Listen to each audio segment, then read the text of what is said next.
रमन का हुआ चाल कामयाब। रमन अपने ही भाई रजत का ले लिया जान। जी हाँ दोस्तों, टीवी से कैसे रिश्ता आने वाला कमेंट ट्रैक बहुत शानदार होने वाला है। जब बर्तुला सच्चाई सारे लोग के सामने अनमोल और रजत मिलकर ला देते हैं लोग, तो बर्तुला बोलती है कि मैं कभी नहीं हारती हूँ, मैं फिर से आऊंगी अपने नए ताकत के साथ। और अनमोल से रजत बोलते हैं कि थैंक यू अनमोल, तुमने हमको बचा लिया। तब तक उदय आते हैं और बोलते हैं कि रजत जी कब से नंदिनी को ढूंढ रहा हूँ, नंदिनी नहीं मिल रही है और नंदिनी के पास कॉल भी कर रहा हूँ तो उसका फोन बंद बता रहा है। फिर रजत अनमोल और सारे घर वाले नंदिनी को ढूंढने लगते हैं लोग। वहीं रजत की माँ जाती है रमन के पास और बोलती है कि रमन मेरी बेटी कहाँ है, तुम ही उसको कहीं छुपाए होगे, अगर मेरी बेटी को कुछ हो गया तो मैं तुमको कभी भी माफ नहीं करूंगी। रमन बहुत ज्यादा गुस्सा होता है और अपने माँ से बोलता है कि नंदिनी को कुछ नहीं होगा, लेकिन तुमको अपने हाथों से अनमोल को मारना होगा। यह बात सुनकर रमन की माँ का होश ही उड़ जाता है और रमन के सामने हाथ जोड़ लेती है उसकी माँ और बोलती है कि तुम क्यों ऐसा कर रही हो, अपने ही घर को बर्बाद करने में क्यों लगे हो। रमन उनका बात एक भी नहीं सुनता है और बोलता है कि नंदिनी को जिंदा देखना चाहती हो तो तुमको ही फैसला करना होगा कि अपना बेटा चाहिए या बहू। फिर रमन चला जाता है नंदिनी के पास और वहां जाकर देखता है कि अनमोल भी नंदिनी को ढूंढते ढूंढते पहुंच गई थी। यह देखकर खुश हो जाता है रमन कि तुम भी यहीं मरोगी, यहाँ मरने के लिए चली आई, चलो अच्छा हुआ। और जो रमन गुंडा बुलाया था उसको बोल देता है कि इन दोनों को जल्दी से इधर ही खत्म कर दो। तो नंदिनी बोलती है गुंडलों से कि खबरदार तुम लोग एक भी डेग आगे बढ़ाए तो मैं सबको मार दूंगी। फिर अनमोल अपना बहादुरी दिखाती है और नंदिनी को पीछे हटा देती है और सारे गुंडों लोग से अकेला ही लड़ने लगती है। अनमोल नंदिनी को वहाँ से किसी भी तरह भगा देती है। फिर नंदिनी आकर बोलती है रजत और उदय से कि अनमोल वहाँ पे बहुत ज्यादा खतरा में है और रमन के सारा सच्चाई बता देती है। रजत वहाँ से जल्दी से जाते हैं अनमोल के पास और उन गुंडों लोग को मारकर अनमोल को जल्दी से वहाँ से बचा लेते हैं। फिर आते हैं तो देखते हैं कि घर में सारे लोगों को रमन बांध दिया था। रजत आकर देखते हैं तो उनका होश ही उड़ जाता है और बोलते हैं कि तुमको हमसे क्या चाहिए बताओ, मैं अभी देता हूँ। और तुमको अपना भाई बोलने में मुझे बहुत शर्मिंदा महसूस हो रहा है कि अपने माता पिता को बहान दिए हो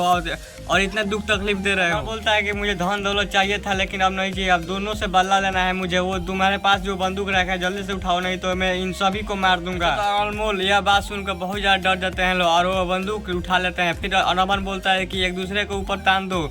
फिर अनमोल और रजत दोनों एक दूसरे के ऊपर तान देते हैं लोग। रमन बोलता है कि मैं 1 2 3 बोलूंगा, अगर गोली नहीं चलाया तो मैं गोली चला दूंगा और इन सबको मार दूंगा। तो सब लोग क्या लगता है कि अनमोल और रजत गोली चलाएंगे या रमन अपने ही घर वालों को मार देगा? तो अपना कमेंट में जरूर बताएं और इसी तरह की वीडियो देखने के लिए हमारे चैनल को सब्सक्राइब करें, लाइक करें, शेयर करें। मिलते हैं नेक्स्ट वीडियो, तब तक जय हिंद।